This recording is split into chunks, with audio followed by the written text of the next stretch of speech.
အသက်ဆိုတာတူတူလေးနည်းနည်းလေးသေချာပေါက်တမလွန်ခရီးကိုသွားရမယ်ဒါလေးပိုင်းနေတဲ့အချိန်ကလေးမှာနှစ်ချက်တိုက်တွန်းတယ်ကောင်းမှုကိုပြုပါမြတ်သောအကျင့်ကိုကျင့်ပါတဲ့ပိဋကပြောကြည့်စမ်းပါဗျာ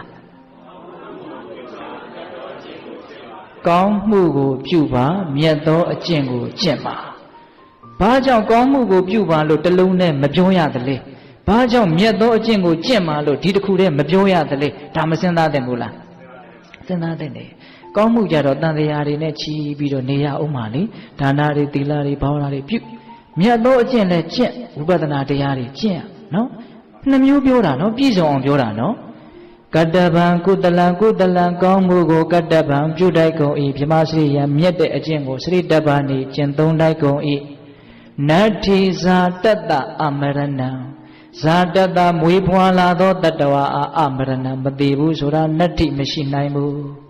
မွေးဖွားလာတဲ့တတ္တဝါမသိဘူးဆိုတာဘယ်နည်းနဲ့မှမဖြစ်နိုင်ဘူးတဲ့သေချာပေါက်သိမှာပဲတဲ့အင်မတန်ရိုးတဲ့တရားပါတခါကြီးများဟုတ်လားမွေးဖွားလာတဲ့တတ္တဝါသေချာပေါက်သိမယ်တဲ့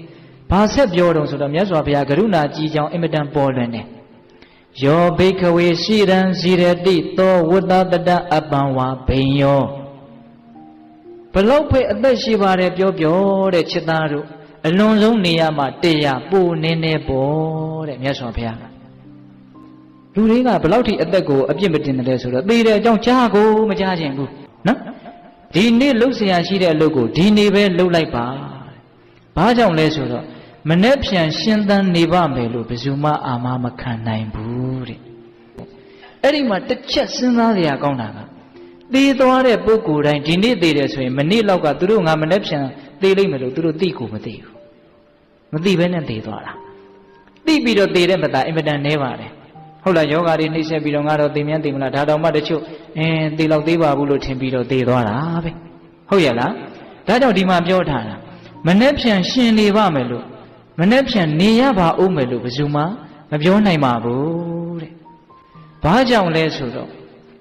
သေတရားအကြောင်းတရားတွေအများကြီးပိုင်ဆိုင်ထားတဲ့ဒီခန္ဓာကြီးတနည်းအားဖြင့်မြတ်စွာဘုရားကတော့တင်စားပြီးတော့ပြောတာပေါ့ဗျာ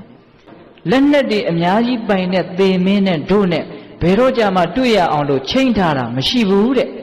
မြတ်စွာဘုရားကအဲ့တော့ဦးဇင်းတို့နားလည်အောင်ပြောရမယ်သေတရားအကြောင်းတရားတွေအများကြီးကိုရင်ဝယ်ပိုက်ထားတဲ့ဒီခန္ဓာကိုယ်ကြီးဖြစ်နေတဲ့အတွက်ကြောင့်အချိန်မရွေးသိနိုင်တယ်ဟုတ်လားကံစိတ်ဥဒုအာဟာရအကြောင်းတရား၄ပါးဘယ်အကြောင်းပဲချွတ်တဲ့သိနိုင်တာပဲဟုတ်ရဲ့လားသိကြတာကတော့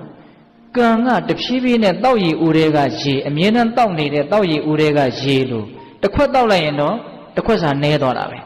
တရက်နေပြီးရင်တော့တရက်စာနဲသွားတာတော့အမှန်ပဲဒါဘယ်လိုမှမငြင်းနိုင်ဘူးမနေ့ပြန်သေးတယ်မသေးဘူးဆိုတဲ့ကိစ္စအသာထားတရက်နေပြီးရင်တော့တရက်နေတရားကံနဲသွားပြီဆိုတာတော့သိကြတယ်အဲ့ဒါလိုနဲ့ခင်ဗျားတို့ကျွတ်တို့ဟာတဖြည်းဖြည်းနဲ့ရှေ့တိုးစရာမရှိတော့ဘဲနဲ့ဂျောင်ပိတ်မိမှာပဲဗျဟင်ပြေးတော့ပြေးနေတာပဲပြေးရင်နဲ့ရှေ့ကဘာဖြစ်လဲနောက်တော့ပြေးမရတဲ့အခြေအနေရောက်သွားမှာပဲပြေးစရာမြေမရှိဟင်ဒါပေမဲ့အကြာကြီးနေရအောင်မလို့ထင်းနေတာလဲခက်တော့ခက်တယ်နော်အေးဒီမှာမြတ်စွာဘုရားဒါလေးကိုပြောတာဒါကြောင့်သေခြင်းတရားကိုနဲ့သဘောပေါက်ဖို့လိုတယ်ငယ်တယ်ကြီးတယ်မဟုတ်ဘူးဟုတ်လားဒီနေ့လှုပ်เสียရှိတဲ့အလုပ်ကိုဒီနေ့ပဲလှုပ်လိုက်ပါတဲ့အစ္စေဝကိစ္စမာတ္တပံကိလေသာတွေကိုငြိမ်းချမ်းသွားစေတဲ့အလုပ်ဒီသာလည်းအကောင်းဆုံးအလုပ်ဖြစ်တယ်ဟုတ်လားဒီမှာမြတ်စွာဘုရားကကိလေသာငြိမ်းစေတဲ့အလုပ်ဒီသာနဲ့လူသားတွေနဲ့အထိုက်တန်ဆုံး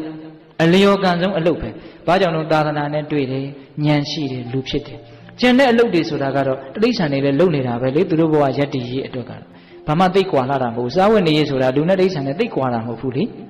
စားဝတ်နေရေးအစင်းမြင့်မြတ်လုံနိုင်ုံမြတ်နဲ့လူဘဝရဲ့တန်ဖိုးနဲ့ထိုက်တန်ပြီလို့ဘယ်လိုမှပြောလို့မရဘူး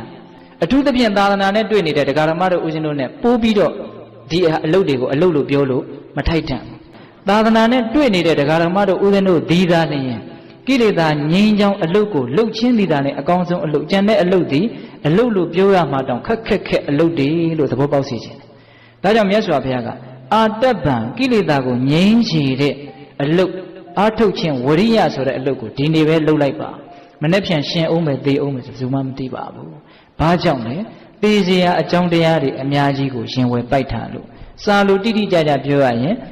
စစ်တီပေါင်းများစွာပိုင်ဆိုင်တဲ့သင်မင်းနဲ့ချိန်ထားတာမရှိပါဘူး